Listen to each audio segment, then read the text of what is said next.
Hi, hello, welcome back to my channel. If this is your first time here, my name is Quisha, and on this channel I do makeup and mukbangs, and today is a mukbang day.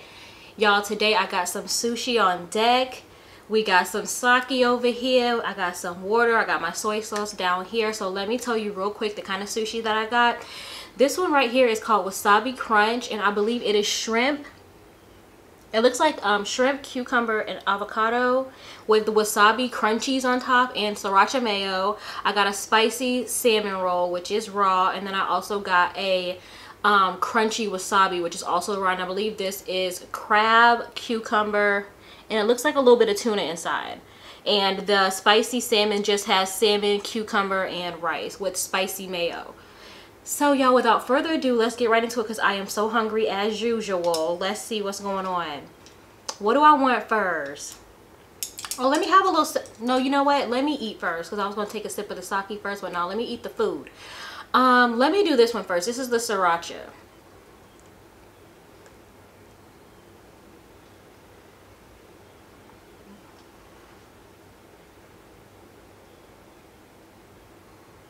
Y'all, it sounds like something is in here. I be getting paranoid. Maybe lose my rice.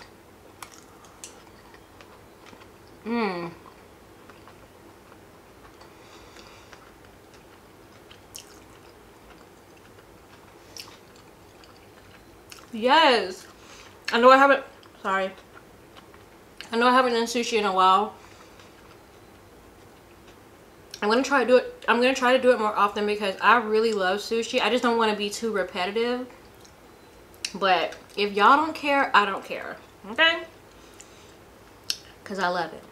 Let's try this spicy salmon.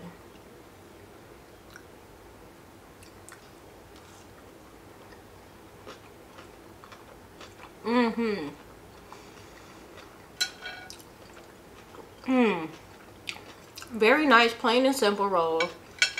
These are all pretty simple rolls. I was going to get my sushi from my favorite place, which is called Ocean Blue. But y'all, they done switched their hours up on a girl. I was like, what? They weren't even open. The next best thing was Sprouts. They actually have really good sushi at Sprouts, and I got lucky because it was $5 sushi day. I mean, yes. It was in the cards that I was supposed to eat sushi today. Of course. All right, let me eat this one, and then I'm going to pour up some sake, and we're going to get into the book. Oop, y'all, she's falling apart on me. Don't do this.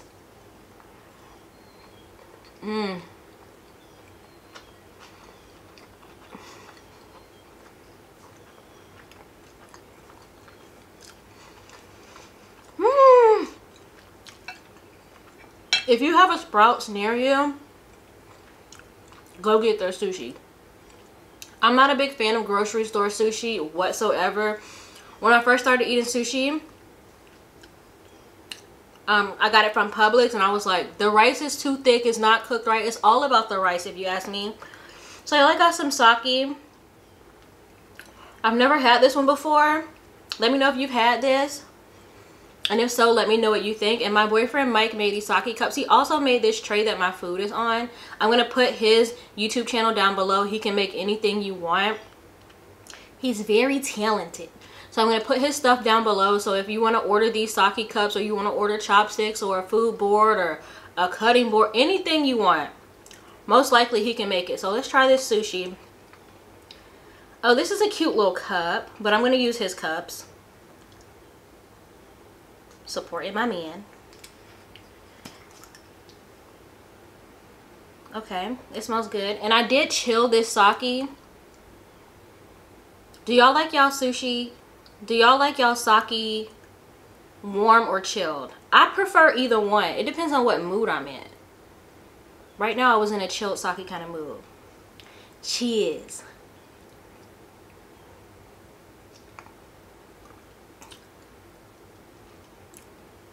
Ooh, that is very good. I got two little sake cups up here. One is for me and one is for you. Let me pour one for y'all. Let me pour you a sake shot. This is for you. I'm not going to be rude, okay? That's for you. You take it whenever you feel like. It'll be there waiting for you. And this one is for me. Very good. And this was cheap too. I got this at Sprouts too. Y'all, thank you so much for watching my B-Love sauce mukbang. Like, the views are crazy. Thank you so much, and thank you to everybody that subscribed to me. Welcome to my channel.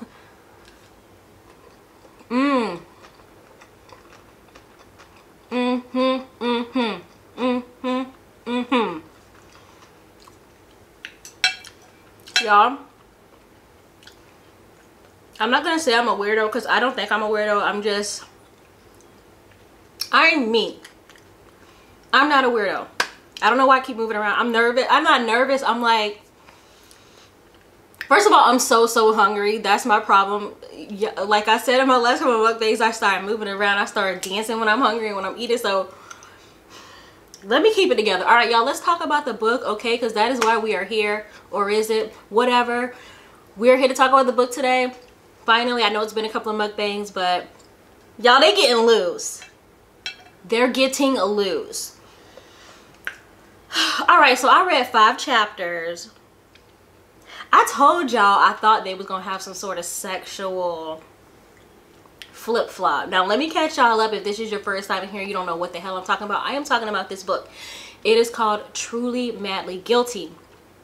It is basically about 3 couples there with 2 kids. There's 3 kids and 2 couples at the party. One couple got 2 kids, another one got 1 kid. Basically, they're at a barbecue, and we already know that, we already know that a few weeks after the barbecue, they found their next door neighbor Harry dead at the bottom of his stairs. Now, we don't know how he died. The police said they thought he fell, but I'm starting to think it was one of these bees at the barbecue. Now, so far they keep referencing, oh, this happened at the barbecue, and because of what happened at the barbecue, everybody's life is a little bit different because of what happened at the barbecue. Let me break down the couples for you real fast. We have Sam and Clementine. They have 2 daughters named Holly and Ruby. Holly is the oldest, Ruby is the youngest.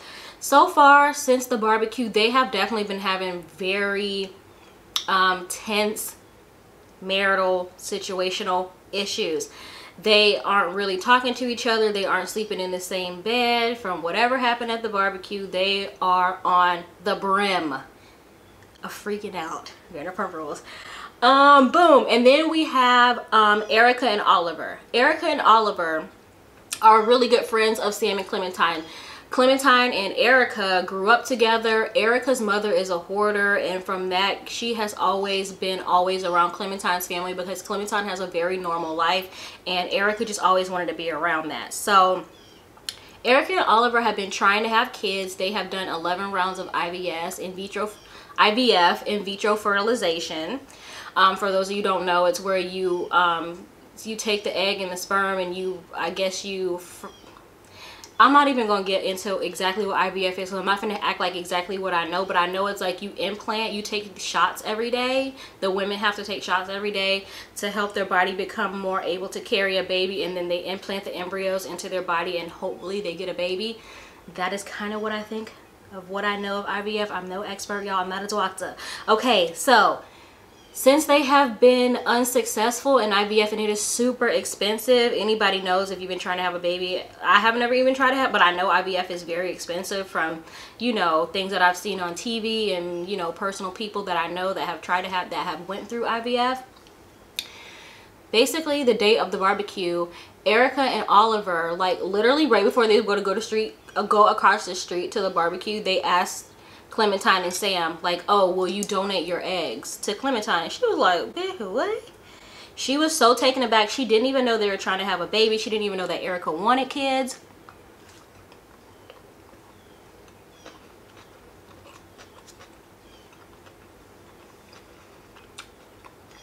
I love these little crunchies on the top. Whatever it is, it's delicious. I'm not even sure that Erica really wants kids, but it seems like she's doing it for her husband. So that's their situation. Then you have Tiffany and Vid. They're the neighbors that are across the street from Erica and Oliver. Vid is this loud, boisterous guy. Very obnoxious. Tiffany's just super beautiful, Sorry, y'all, my dog is staring at me from the gate. He creeped up out of nowhere. Tiffany is this super beautiful ex-stripper who married Vid. They have a lot of money. And they have a daughter named Dakota, and she's super smart. She loves to read. And so far, everybody's been affected since the barbecue. So it's been said that Dakota did something at the barbecue and her parents, y'all, this is sushi. Look, it's falling apart. Oh no. Dang, I hate when that happens. Oh, it's avocado in here.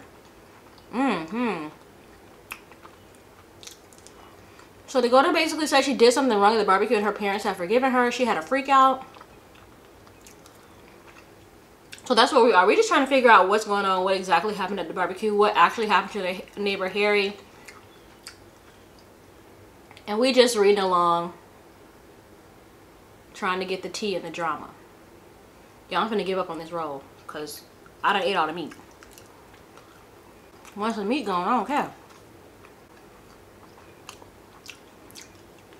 Bye, girl. All right, I'm on chapter 39.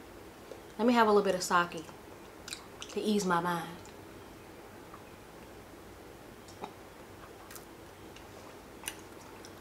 Yours is still there waiting for you whenever you're ready. So chapter 39 starts off with, like I told you, their daughter Dakota had a freak out. They were going to orientation at her new school, and she had to leave early because she was looking weird and they were concerned about her.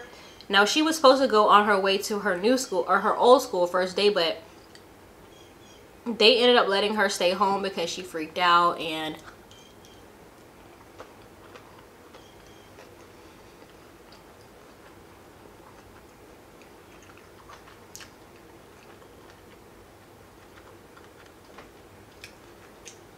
y'all know Sushi Pillow is actually here for every video. Sometimes it's like hidden, but she here. So they just wanted to give her the day off just to make sure that she was okay. They took off work, and the only thing that I got from her sobbing confession, which they will probably tell us more later on, but because the only thing I read was that she said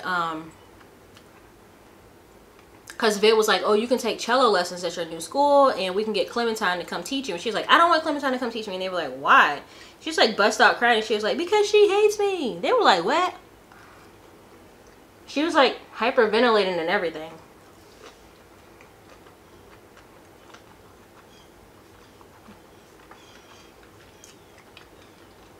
Why is sushi so good? Why? So Tiffany was just basically like, she was surprised that Dakota was so worse off than she thought she was, because she thought everything was okay, you know, since whatever happened from the barbecue. She noticed that Dakota has been like withdrawn and not really herself, not reading a lot, like I told you, not reading a lot. She found a book ripped up in Dakota's drawer, The Hunger Games, which is actually the book that she was reading the day of the barbecue. She found it like ripped up and scribbled all over, and that's not like Dakota to like mess up her books and stuff. So she's just been kind of weird. So when they let her come home, they said she was, I guess ever since her sobbing confession, whatever else she said to them in the car, ever since then it's like a weight has been lifted off her chest, and she's been being more herself and just kind of being like back to her, you know, bubbly, nerdy self. Tiffany said like they were trying to, you know, be around her to comfort her, and she was like, hello, can y'all give me a little bit of space? Like, y'all are like doing the most right now. And they were like, shoot, my bad. Y'all, this one is so hard to pick up. I'm having a lot of difficulty with this specific roll.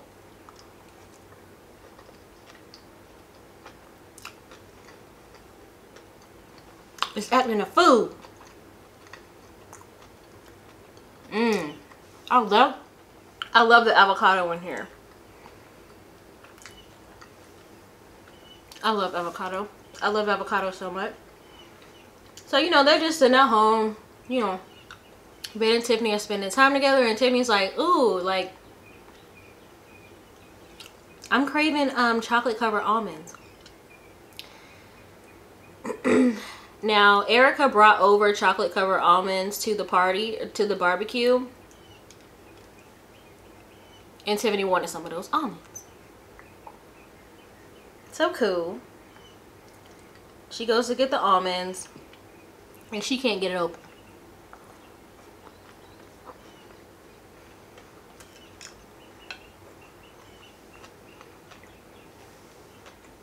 The jar is too tight, so she gives it to Vid.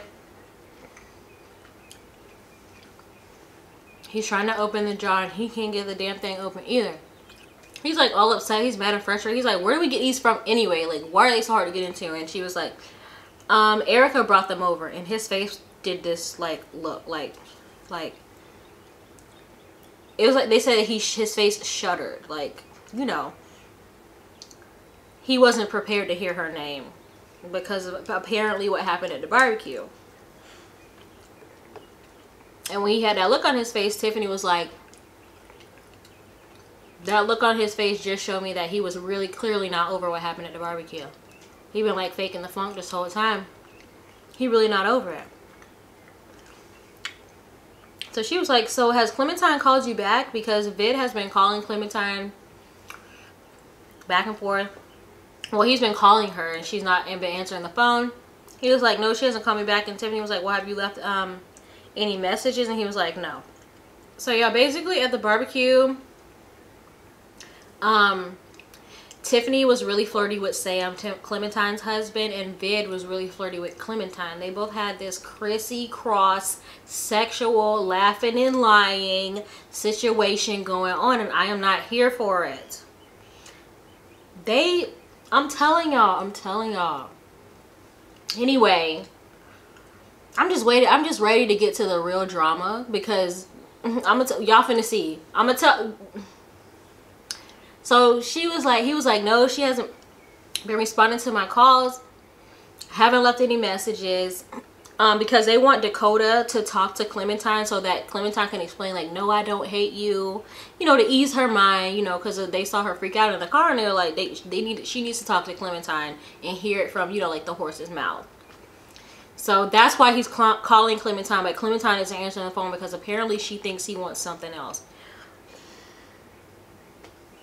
And he was like, I don't understand. I don't understand. I thought she liked me. And Tiffany was like, that's the problem. She liked you too much. Lies and deceit. Trickery and lies. Y'all, this dog still has not moved.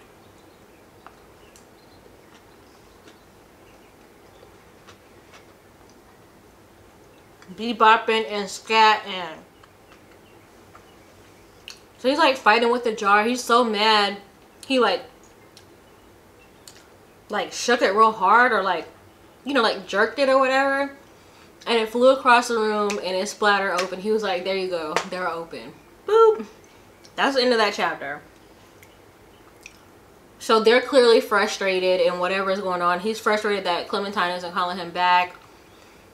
I don't really see much frustration from Tiffany. Now, Tiffany and Oliver, because they live across the street and their spouses were at work, they found their neighbor Harry dead. Tiffany came over and was like, do you want to just go check and see like if he's okay? And they found him together. So she's definitely been a little stressed about that, but she doesn't really seem too stressed about what else happened at the barbecue. So that's why I feel like she was a little floozy, a little temptress. You know what I mean?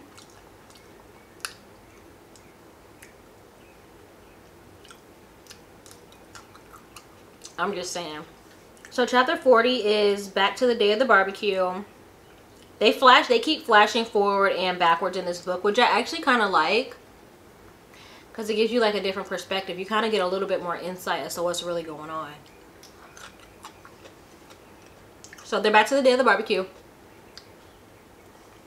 Clementine is holding her daughter Ruby in her lap. Her other daughter Holly is with Oliver. He's like holding her up in a tree, like showing her like a possum. Anyway,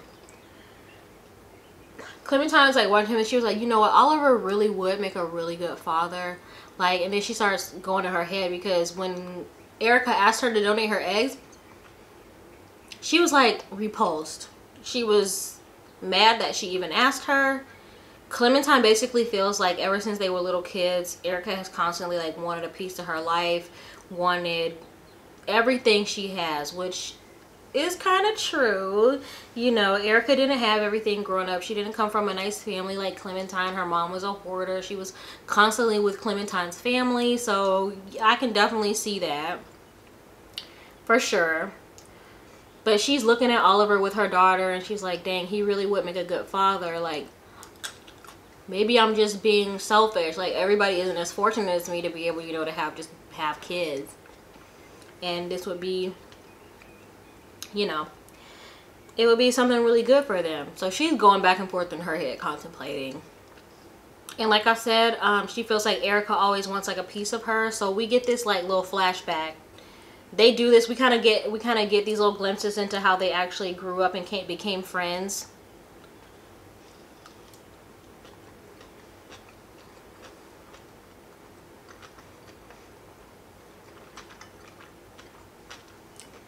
Clementine remembers like when they would go on vacation. Now, you know, this book is set in Australia, so they call it holiday. When we go on holiday, they went on holiday, and her mom would always invite Erica, and Clementine was like not trying to have it. She just wanted like a break from Erica because even at school, Erica always just wanted Clementine to herself. Like, dang, this a big old piece. She would come get her and be like, y'all, hold on. Whew.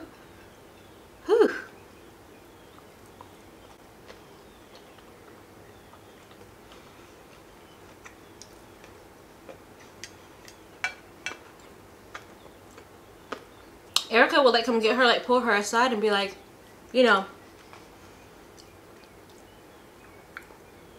let's go eat lunch together. Like, let's go eat lunch alone. And Clementine was like, man, like, she didn't really want to be Erica's friend. She felt like Erica was a stressful friend to have. Like, Erica was too much work. And she just wanted this vacation to be her and her family. She wanted to spend time with her brothers and hang out with them. But with Erica there, her brothers just like went off and did whatever they wanted, and she was stuck with Erica. And that just seems like how her life has always gone. Clementine's mom always pushed her to be friends with Erica. She saw her playing one day and she was like dirty with fleas, and her mom was like, go talk to that girl. And she was like, oh, I want to talk to her. And she was like, go be friends with her. Trying to teach her, like, you know, love and acceptance for everyone that, you know, don't look like you or they don't have as much as you. You should be kind to everyone, which is a really true message, period. But I guess it just took its toll on Clementine over the years, and it's just feel like Erica is like taking, and it's too much. So we get back to present time, and Tiffany's like, she sits down and she's like, oh, I'm so sorry Dakota like left, because at first her daughter Dakota, she's like 12 or something, she was watching Clementine's daughter. She's like, I'm so sorry Dakota left. She went upstairs to read. She does that sometimes, like, sorry. And Clementine was, no, like, I'm thankful that she, you know, spent as much time with them as she did. And so Tiffany's just, you know, making small talk. She was like, so how do y'all, I think she said something like, oh, she was asking Clementine like about music, like, oh, how did you get into music? How did you love music? Does your family, is your family very musical? Clementine's like, no, I'm stuck around a bunch of non-musicians. They don't got a lick of tone. Not the kids, not the husband, not the parents. So she's just like, you know, she's in her own little world. And Tiffany was like, is that difficult or is that tricky? And Clementine was like, what do you mean is that tricky? But, so, what do we got?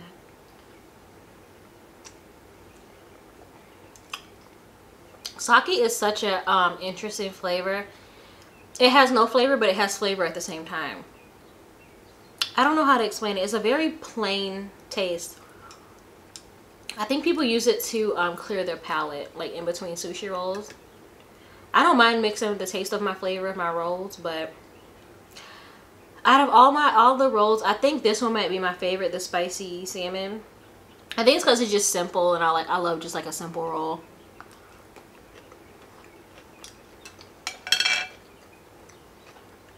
Just straight to the point. These two are good, but they just got a lot going on. I actually get the wasabi roll quite a bit. So it's not like I don't like it, but I like the salmon one a little better. So anyway, so Tiffany asked her, is her family very musical? And you know, she says no. And then, you know, in fact, she feels like, you know, her mom doesn't take her career very seriously. Her mom thinks of playing the cello as more of a hobby, like not a real job, not like Erica. Erica has a very solid job. I forgot what she does. I think she does something in the financial world. I can't remember exactly what she does, but I think it's something like financial. But she has like a steady job, you know, 9 to 5, Monday through Friday, you know, the whole deal.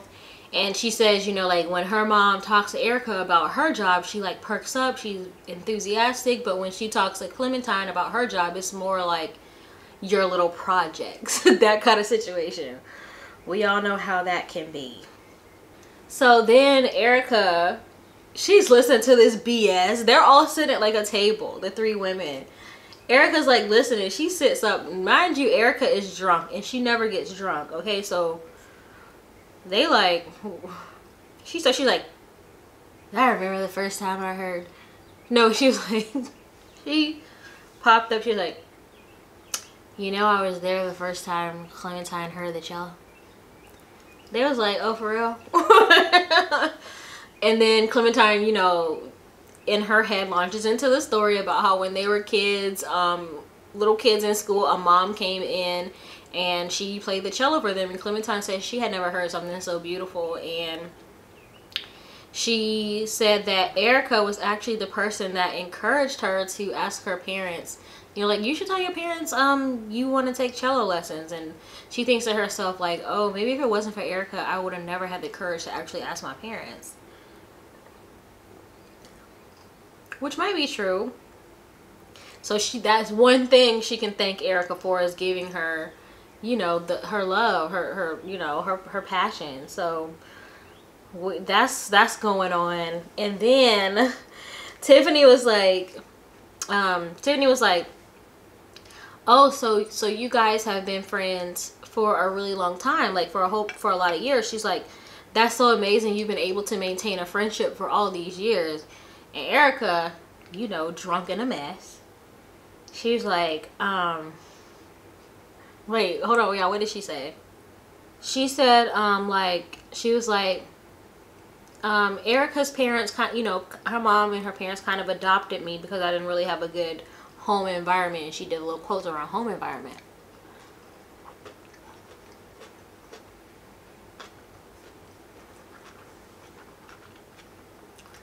She was like,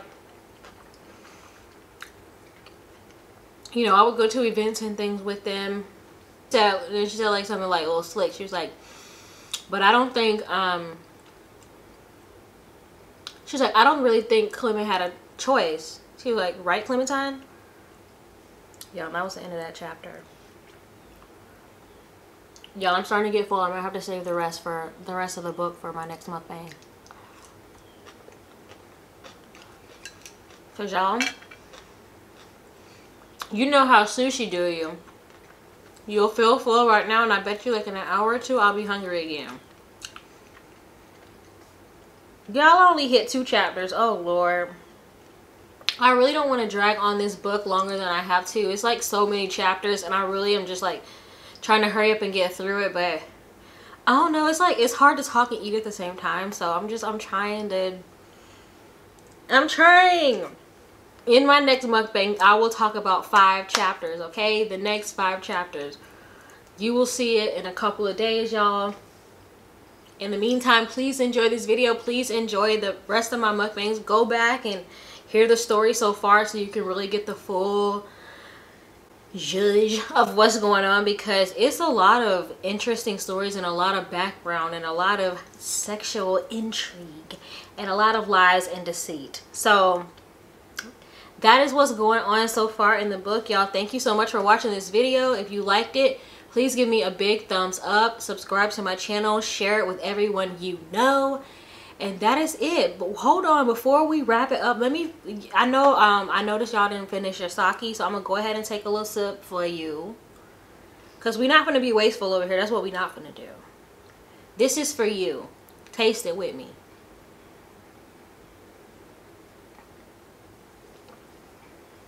Y'all, it's a very nice sake. I think it's so cute that it came with this little cup. Isn't that so cute? This feel like for an alcoholic. You can just take it and you got the cup, girl. You don't even gotta. Thank you so much for watching. I will see you in the next video. Bye.